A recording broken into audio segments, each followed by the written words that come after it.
Iepazīšanās ar IKT nozari. IKT ir informācijas un komunikācijas tehnoloģijas. Tas ir nozare, kas apvieno elektronikas, datorzinātnes un telekomunikācijas jomas. Tā ietver visu, sākot no datoru un mobilo ieroču ražošanas un attīstības līdz mākslīgā intelekta un sakaru tīklu izveidei un uzturēšanai, elektronisko komponentu pētīšana un izstrāde. Elektronika apņemās pētīt un izstrādāt dažādus elektroniskos komponentus, piemēram, rezistorus, kondensatorus, tranzistorus un diodes. Šie komponenti ir daudzās elektroniskajās ierīcēs un sistēmās, sākot no vienkāršiem pulksteņiem līdz sarežģītiem datoriem un mobilajiem telefoniem.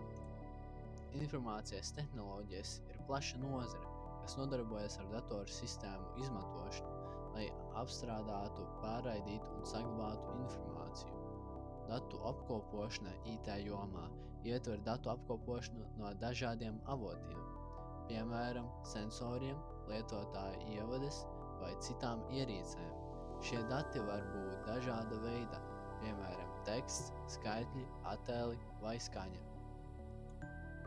Telekomunikācijā tiek izstrādāti un uzturēti sakaru tīkli un infrastruktūra, nodrošināt datu pārraidi un saziņu starp ierīcēm un lietotājiem. Tie pārraida audio un video caur elektroniskiem vai optiskiem kābeļiem. Tehnoloģiju attīstība. IKT nozare ir viena no dinamiskākajām un ātrāk attīstošajām nozarēm, kurā patstāvīgi notiek tehnoloģiju inovācijas un attīstība. Tas ietver jaunu tehnoloģiju un produktu izstrādi, kā arī esošo tehnoloģiju uzlabošanu, lai nodrošinātu labāku funkcionalitāti un efektivitāti. Jaunas profesionālās iespējas.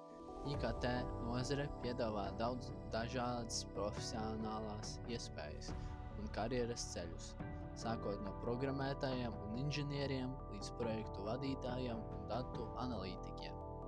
Arvien pieaug pieprasījums pēc speciālistiem, kuri ir kvalificēti darbā ar jaunākām tehnoloģijām. Šīs nākotnes izredzes parāda, ka IKT nozare turpinās būt nozīmīga un inovatīva daudzās jomās, un tas rada daudzas iespējas gan profesionālai izaugsmei, gan sabiedrības labklājībai un progresam. Paldies par uzmanību!